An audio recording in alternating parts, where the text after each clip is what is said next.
discutir assuntos relevantes em uma conversa com especialistas. Essa era a ideia do programa Universos da PUC-TV, que durante o tempo em que foi exibido, trouxe temas importantes, como a violência contra crianças e adolescentes.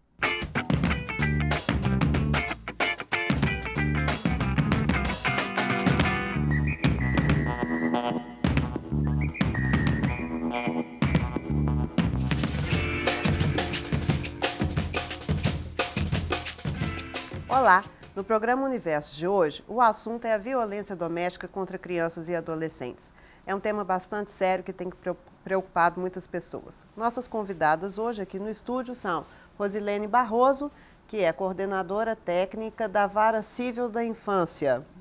E temos também Fernanda Martins, ela é assistente social e trabalha na Coordenadoria Especial de Política Pró-Criança. Tá certo isso, Fernanda? Ok. Então, são duas pessoas com muita experiência nessa área, muita vivência e vão nos contar um pouco o que acontece no dia a dia, no cotidiano dos lares onde a violência é uma infeliz realidade.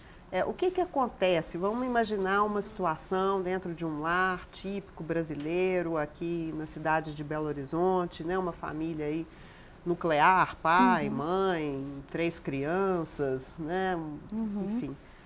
Aconteceu ali, ou vem acontecendo, né, esses fatos e tudo. Por que ninguém fala nada? Como é que é isso? O povo brasileiro, ele acredita até que roupa suja se lava em casa. Nós escutamos isso com muita frequência, que pé de galinha não mata pintinho, e todas essas frases que a gente escuta. E muitas vezes em briga de marido e mulher não se mete a colher, ou seja, exatamente. O privado não é público, ninguém tem nada com isso. O privado é invisível, o privado pertence apenas àquela família. Então a roupa suja vai ser lavada aí. Então muitas vezes a comunidade, ou às vezes a escola, fica naquela dúvida se denuncia ou não, ou se isso é uma coisa de 4 paredes, que pertence àquela família e não pode ser invadida nem pela lei, nem pela ética, nem pela justiça. Então, na realidade, isso é um fator que compromete as denúncias. Outro ponto é o horror que as pessoas sentem de acreditar que uma criança pode estar sendo violentada, abusada, vitimizada pela própria família. Então, muitas vezes existe, mas não é possível, deve ser da minha cabeça. Uma negação. Então, muitas pessoas falam assim, mas eu não podia nunca acreditar. E se na verdade, se na realidade os agressores têm, por exemplo, aquele endereço fixo, tem um emprego estável, e assim, eu já ouvi umas pessoas dizerem o seguinte, ela não tem cara de quem faria isso. Então, na realidade, existe essa outra dúvida, o horror que se sente com relação a uma criança ser vitimizada pela própria família. E o terceiro ponto, infelizmente, é a incredulidade com relação ao que aconteceria. O que a justiça, qual seria a ação da justiça nesses casos? Algumas pessoas dizem, o que adianta denunciar? Não vai acontecer nada com o agressor, ele ainda vai ficar com raiva de mim e pode me ameaçar. Infelizmente, estatisticamente, são os 3 pontos principais que a gente encontra que diminui o índice de denúncias. Nós temos também, Fernanda, a questão desse medo do agressor. Isso você diria também que é um fator, assim, as crianças principalmente. As crianças, elas manifestam, elas revelam que estão sendo... Como reconhecer uma criança que está sofrendo uma situação de abuso, de violência, de negligência? O que acontece assim, no comportamento? E por que, às vezes, podemos pensar na criança como um indivíduo que denuncia ou não? Olha, na verdade a criança, né, de olhar para uma criança você já sabe se ela está sofrendo uma violação de direito. Porque o corpo fala, né? Normalmente a criança apresenta baixo rendimento escolar, isso já foi comprovado, não vou dizer todas, mas uma parcela das crianças que sofrem violação de direito. Muitas vezes timidez ou é extrovertida aos extremos, né?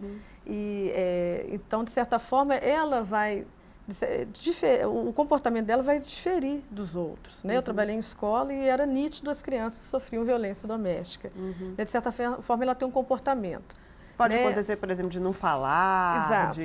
Por exemplo, tem tipos de violência, né? São hoje 4 tipos de violência doméstica reconhecidos, que é a física, a sexual, a psicológica e a negligência. Né? Cada uma, na sua forma, traz, de certa forma, um comportamento dessa criança. Alguns podem verbalizar, outros não. Normalmente, o adulto ameaça. Né? Ele ameaça essa criança, então ela tem medo de estar falando sobre essa violação. Se você mora em Belo Horizonte, já deve ter ouvido falar do projeto de uma nova rodoviária para a cidade. O local de construção do novo terminal mudou de lugar várias vezes. Hoje, as obras estão em andamento no bairro São Gabriel, mas em 2008 a realidade era bem diferente. O programa Universos discutiu o assunto. Olá! O programa Universos de hoje vai tratar de um assunto bastante polêmico e que tem esquentado as conversas e as rodas de conversas em Belo Horizonte. É a transferência da atual rodoviária no centro da cidade para um novo terminal. E para conversar sobre isso, convidamos o assessor especial da presidência da BH Trans, o engenheiro Ricardo Lotti, e também Guilherme Neves, que está aqui conosco no estúdio da PUC TV. Ele é presidente da SOS Bairros, é uma associação dos bairros Barroca, Prado, Calafate e Gutierrez. Você acompanha isso há muito tempo, desde quando você tem conhecimento desse projeto de uma rodoviária nessa região onde você mora e atua na associação? Primeiramente, eu queria deixar aqui esclarecido que eu faço parte, a nossa associação SOS Bairros, de um movimento com outras associações da região, né? Que são associações do Gameleira, associações do Nova Suíça, do Coração Eucarístico, né? E outras associações da Vila Calafate, que vai ser a mais atingida por esse projeto. E a gente vê que esse projeto, ele sempre teve assim um boato, que iria uma rodoviária para o bairro Calafate. Só que agora a gente tomou conhecimento de fato, através desse projeto que foi protocolado na Câmara, bem na véspera de um feriado, foi no dia 11 de outubro do ano passado, e a associação, até questionada e pressionada pelos próprios moradores, tomou conhecimento que haveria sim uma intenção, não pelo projeto de lei, mas sim por um projeto arquitetônico desenvolvido, né, pela equipe da prefeitura, em colocar realmente uma rodoviária no lugar da vila onde está hoje funciona a Vila Calafate Amizade. Essa região ali do Calafate, que vocês já mostraram onde fica, né, onde seria construído, pelo menos nessa proposta, né, o novo terminal, da questão viária que foi levantada pelo Guilherme, você vê problemas? A BH Trans está pensando na questão do aumento do fluxo de veículos nessa região com a construção do novo terminal? Júnior, todo empreendimento de impacto, são empreendimentos de grande porte em Belo Horizonte, ele tem que passar por um licenciamento ambiental. E, para tanto, tem que se desenvolver um estudo de impacto ambiental, um relatório de impacto no meio ambiente, que é o EIA, o RIMA, e tem que ser feito também, elaborado, o relatório de impacto na circulação. Para se elaborar um relatório de impacto na circulação, tem que se ter um projeto básico de circulação definido, de um sistema viário definido com sua geometria e indicando a circulação. Então, nós temos esse projeto há 4 anos, não é um projeto recente. Todo o projeto, todo esse relatório, esses estudos foram submetidos à Comissão Municipal de Meio Ambiente, onde foram analisados e, sob o atendimento de 15 condicionantes, ele foi aprovado e foi, então, foi fornecido o licenciamento prévio. De qualquer forma, então, o senhor concorda que provavelmente haverá um aumento considerável, significativo? Há um aumento considerável. O aumento não é tão considerável. Hoje, o que ocorre na via leste-oeste, principalmente, é que em determinado ponto, e hoje não existe a rodoviária, em determinado ponto, há um estrangulamento, então ela diminui um pouco a sua capacidade operacional. Mas a via... Que é justamente ali na altura do Prado. É na altura do pontilhão do trem, do metrô.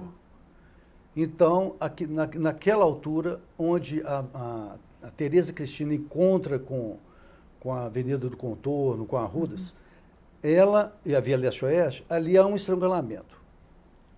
Isso já é objeto, já tem, vamos dizer, estudos básicos já feitos e que entram dentro de um processo de investimento de infraestrutura que depende de uma série de coisas, inclusive de trabalhos no fundo do canal do Arrudas. Isso Então, pode nos sinalizar, por exemplo, que um novo projeto de terminal inclua essas obras? não tem a ver com o terminal.